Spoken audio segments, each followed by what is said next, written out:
100% मनोरंजन. कारण comedy queen निर्मिती सावंत निर्मिती सावंत नाटकात आहे, त्यामुळे 100% मनोरंजन. 100% मी खात्रीने सांगू शकते की प्रत्येक बाईला हे नाटक बघितल्यानंतर आपल्याला तिला असं वाटणार आहे की मला अशी एकतरी विहीण पाहिजे.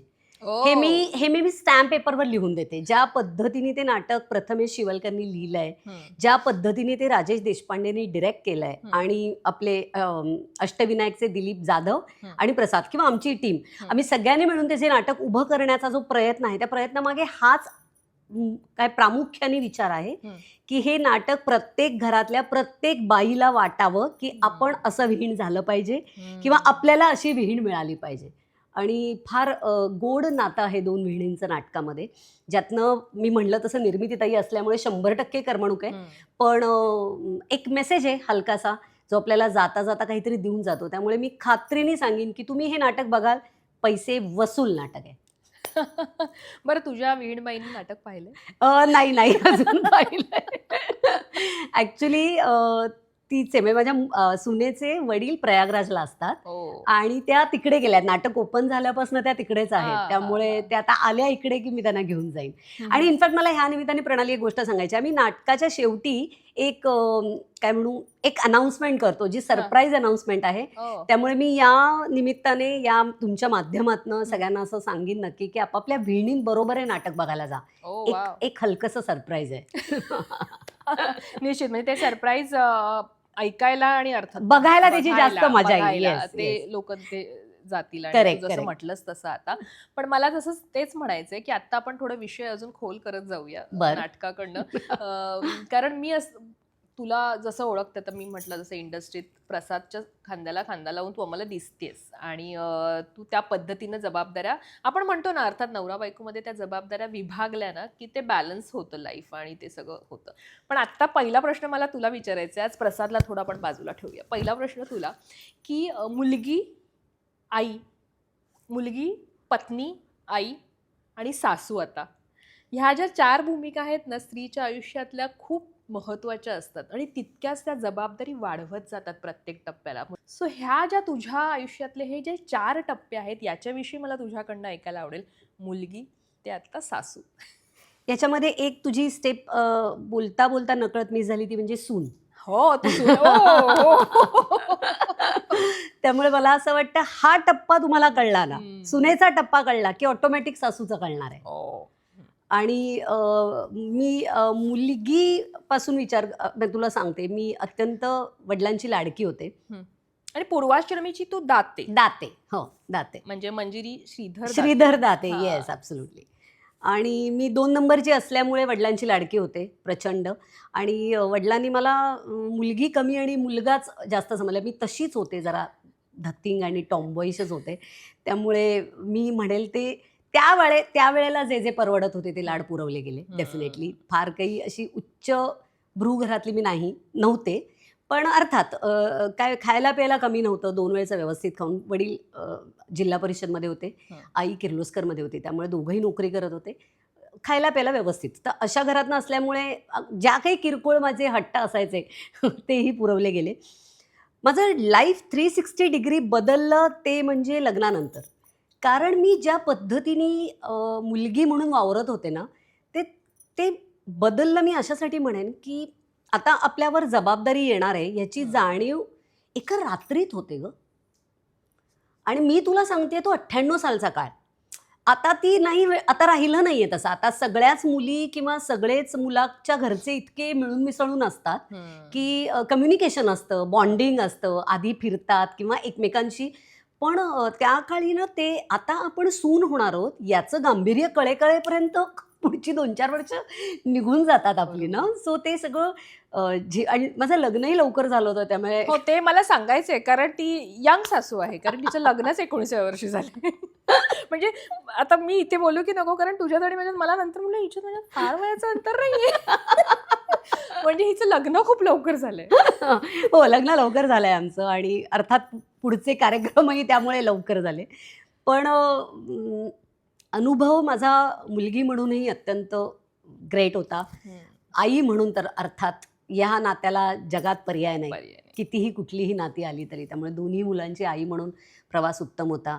बायको म्हणून कठीण होता, कारण प्रसाद ज्या क्षेत्रात आहे त्या क्षेत्रात त्याला काहीच ह्याची माहिती नसताना तोच इतका चाचपडत होता आणि त्याच्याबरोबर मी येऊन आम्ही संसारही चाचपडत होतो. असं ते दोन्ही एकत्र सुरू झालं होतं. त्याचं करिअर आणि माझा मुंबईतला संसार. त्यामुळे ते दोन्ही त्याचं बस्तान बसायला वेळ लागला. म्हणून त्या अर्थाने तो कठीण होता.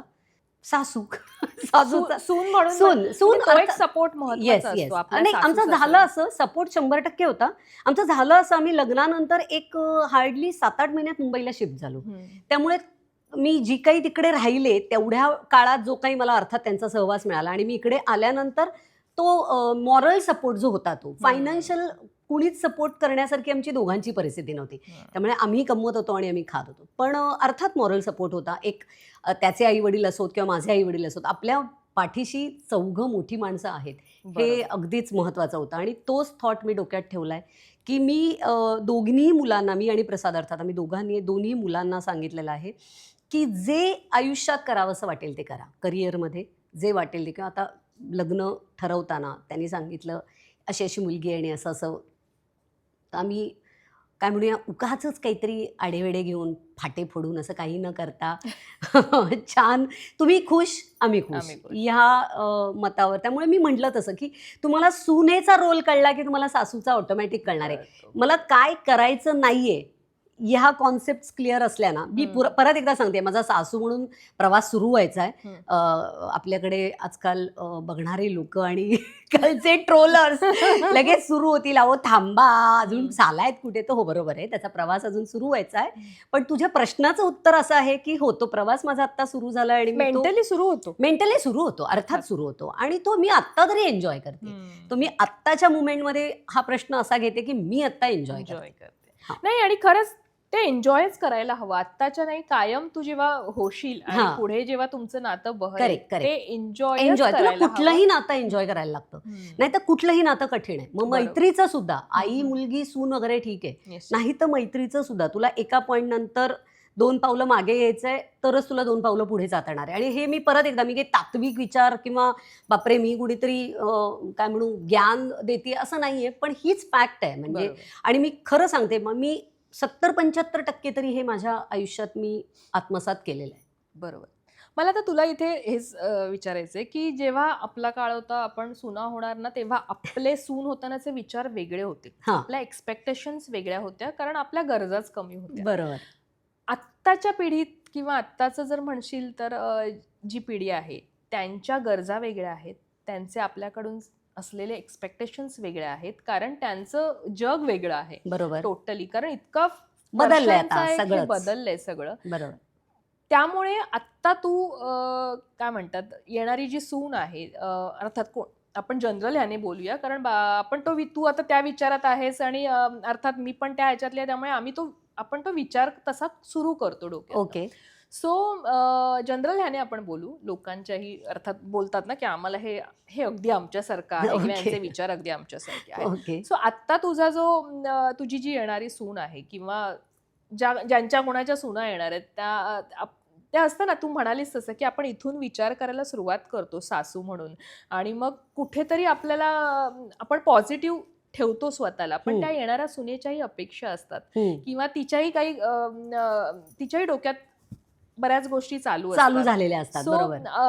हा जो विचारांचा जो फरक आहे तो एक करण्यासाठी किंवा तो मॅच करण्यासाठी सासूने लग्नाआधीच सुनेसोबतचं जे बॉन्डिंग आहे ते कशा पद्धतीने केलं पाहिजे, किंवा तुझ्या डोक्यात आता जे सुरू असेल तर ते मला एक थोडंसं सांग, ती जर्नी कशी हवी आधीपासूनचीच. मला असं वाटतं काही ठरवून नाही चाललं पाहिजे, कारण ते काही 1+1=2 गणित नाहीये. बरोबर. 2 माणसं एकत्र येणार आहेत. बरं, आपल्याकडे सासू आणि सून या नात्याला बापरे इतकं ग्लॅमर आहे की म्हणजे नाव घडलं तरी धस्स करणारे लोकांचे एक्सप्रेशन्स आहेत. की खरं तर मला असं वाटतं की तिने मला विचारलं, जसं मी मगाशी बोलता बोलता ती मला म्हटली की एंगेजमेंटच्या दिवशी मला म्हटली, काकू असं लोक विचारतायत की ही सासू आहे. तर तिला तिची आई ओरडली की काकू काय, आता काकू काय म्हणतेस, आई म्हण. तर मी त्यांना काय सांगितलं, ऐका ना, आई एकच असते. बरोबर. जी जन्म देते ना ती आई असते. तिने मला आई म्हणावं, हा तिच्यावर अट्टहास करू नका. आणि तो मलाही नको आहे की मला तिने आई म्हणजे आई म्हणायचं आणि मनात आईसारखी भावना नसेल, त्यापेक्षा आई नको म्हणूस आणि मनात आईसारखी भावना ठेव. येस. तर तू म्हटलीस की काय थॉट प्रोसेस सुरू झाली आहे, तर ही की कम्युनिकेशन ठेव. मी तिला पहिल्या दिवशी जेव्हा बसून सांगितलं, मी तिला असं म्हटलं, मी काही परिपूर्ण स्त्री नाही, माझ्याकडनं पण 100% चुका होऊ शकतात. असं धरूनच चालू नकोस की तू सुनेच्या रोलमध्येच म्हणजे तुझंच चुकेल, बरोबर. माझंही चुकू शकतं. मी आत्तापर्यंत वयाची काय 25-30 वर्ष जी काही एकटी संसार करते, सो माझं घर, माझं किचन या झोनमध्येच आहे.